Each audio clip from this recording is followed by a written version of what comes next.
what else has happened over the last 5 years?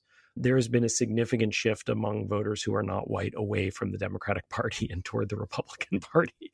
And so this doesn't just seem to alienate working class whites, right? It really seems to alienate a very broad swath of Americans who don't have college or graduate degrees and an extremely progressive view of the world. And let's take another thing that alienates exactly those people.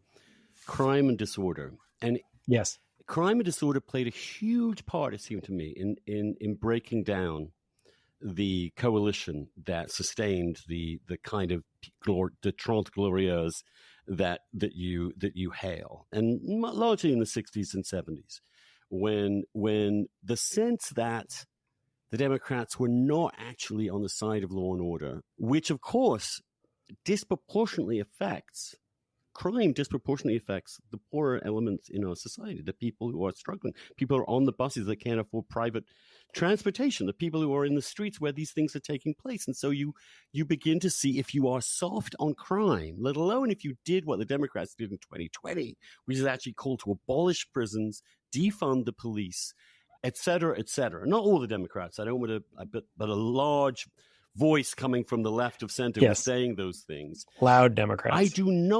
I am no way surprised that Trump has 22 support among blacks in some of the Midwestern polls that we just saw. 22% support. There's just a sense that this is not a racial question. This is about living in security and peace.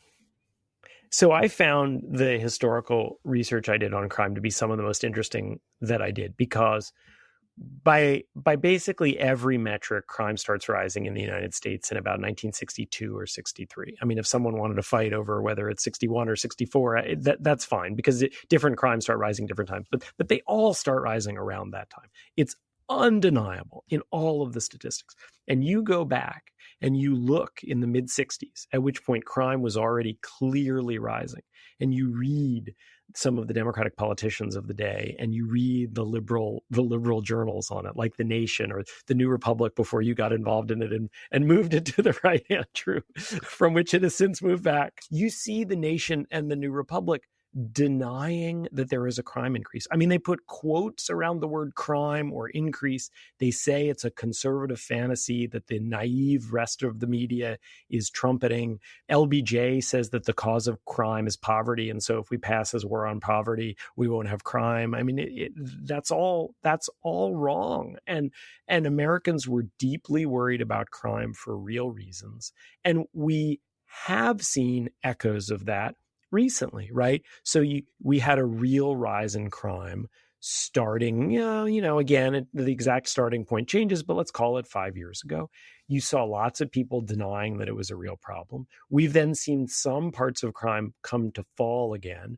And now people who never even acknowledged it was rising say now it's falling, without acknowledging that it's still up from where it had been. And look, we have to be able to talk about these issues without somehow suggesting that if you talk about an issue like crime, it means you're hateful. There is a hateful way to talk about crime. There is a long history of people talking about crime in horrifically racist ways, right? I mean, the Willie Horton had.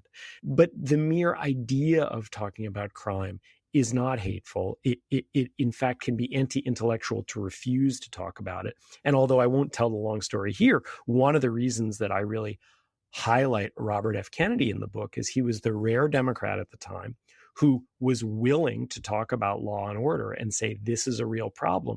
He was also the most popular white politician in Black America